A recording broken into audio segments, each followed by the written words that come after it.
All right, welcome back to Buy or Buy. Today, we're talking about a true American ghost, a supercar so rare, so extreme, it's almost mythical. We are talking about the Saleen S7. The big question is this thing a smart buy or a definite buy? Let's find out. So let me ask you something. What if America, a country famous for muscle cars, decided one day to build a true mid-engine Ferrari killer from the ground up and, hardly anyone even noticed? That's not a what if. That's pretty much the real story of the Saleen S7. Okay, look at this number. Just 78. Let that sink in for a second. That right there, that's the total number of S7s that were ever built over its entire 9-year production run. I mean, Ferrari probably builds that many cars in a single week. So when we say this thing is rare, we're not kidding. It's basically a unicorn on 4 wheels. And it wasn't just a pretty face, no. This thing was an absolute monster. The twin-turbo model came packing 750 horsepower from a massive 7-liter V8. Believe me, this car had the firepower to go toe-to-toe with the best in the world. So where on earth did this beast come from? Well, the story really starts with one guy's incredible ambition to leap from tuning American muscle cars to building a true American exotic from scratch. And that guy's name is Steve Saleen. For decades, if you wanted the absolute meanest, fastest Ford Mustang on the street, you went to Saleen. His name was legendary. But eventually, just making other people's cars faster wasn't enough for him. And the S7 was the result. This wasn't some modified Mustang. This was a completely original, clean sheet design. We're talking a purpose-built steel chassis, a body made entirely of carbon fiber, those unforgettable butterfly doors, and of course, a giant Ford-based racing engine right behind the driver. This was the real deal, hand-built in California to take on the world. Now, as you can imagine, building a supercar like this from nothing doesn't exactly come cheap. The price tag put the S7 in some very exclusive company.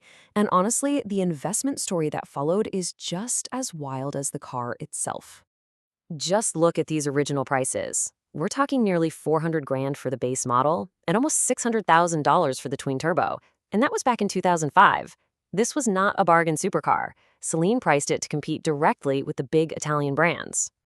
And here is where things get really interesting for collectors. The S7's value, it's held up incredibly well. In fact, it's gone up. That crazy rarity has turned it into a legit blue-chip collectible, with the best twin-turbo models now fetching over $1 million. So rare, American, and appreciating asset seems like a slam dunk, right? Well, hold on. This is where the dream smacks right into a very, very harsh reality. Because owning an S7 isn't just about stroking a huge check. It's about dealing with some really deep, fundamental issues that can turn the dream of ownership into an absolute nightmare. It all starts with the engine. The base model, the naturally aspirated one, is actually a pretty solid motor. It's based on a proven Ford racing engine. But the twin-turbo? Ooh, that's a whole different animal. When you cram 750-plus horsepower through a chassis and drivetrain that was really designed for 550, things get stressed. We're talking major potential failures in the transmission and the differential if you drive the car like it was meant to be driven. And when stuff breaks, the costs are staggering. That special Ricardo manual transmission, if you burn through the clutch on a twin turbo, you're looking at a bill for $8,000 to $15,000. You think that's bad? Let's talk about the brakes. If you have the optional carbon ceramics, a full replacement job can run you up to $45,000. That is the price of a brand new BMW. And the bodywork, remember, it's all carbon fiber.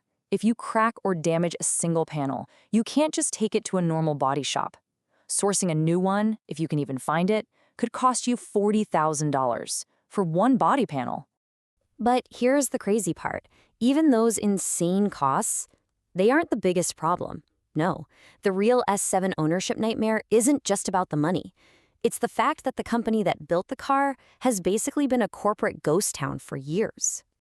To put it mildly, the corporate history of Saleen is a complete and utter mess. Steve Saleen started it, then he sold it. It went through multiple owners, endless restructurings, even a failed SPAC merger. All this instability has had absolutely catastrophic results for anyone trying to keep one of these cars running. So what does all that corporate drama mean for you, the owner? It means getting parts is basically a lottery. Sometimes you can, sometimes you can't. There is no official service network. Broken parts often have to be custom-made from scratch. There are maybe a handful of mechanics in the entire country who know how to work on them. Heck, even getting the right tires can be a nightmare that takes months. So let me just walk you through a typical repair. Some little tiny part on your butterfly door fails. Step 1. Step 2, you find out nobody sells it anymore. It just doesn't exist. So step 3, you ship your car across the country to one of the few guys who might be able to help. Step 4, you wait for months while he tries to fabricate a new one from nothing. And then step 5, you get a bill that will make your eyes water. That, my friends, is what it's really like to own a Saleen S7. So after all of that, what's the verdict? Is this car a hero or a tragedy? Well, the crazy thing is, it's kind of both. The S7 is an absolute legend, but it's a legend that's only for a very, very specific type of person. Here it is, the whole story in one chart. The dream is real. It's a true investment, it's impossibly rare, it's a genuine American icon, and it has world-class performance. But the nightmare is just as real. The parts situation is a disaster. There's no service network. Repairs cost a fortune. And let's be honest, the interior is full of cheap Ford parts, and it's not a very user-friendly car to drive. And this quote just nails it. There is a person for whom this car makes sense. It's the collector who has a gigantic budget, the patience of a saint, and what they really want is a piece of automotive art that almost nobody else on the planet owns. And that is why our final verdict is a very, very conditional maybe. For that one specific collector, it is a buy. It's a one-of-a-kind piece of American history that will probably keep going up in value. But for anyone else, anyone who actually wants a supercar they can drive and enjoy and get serviced without hiring a private detective, it is a hard, definite buy. You are so much better off buying a Ford GT or a McLaren. And that's really the question I want to leave you with. Owning a Saleen S7 isn't just owning a car. It's taking on a second job as a parts hunter and a historian. So you have to ask yourself, is owning that piece of history worth all that trouble? Let me know what you think. We'll see you on the next one.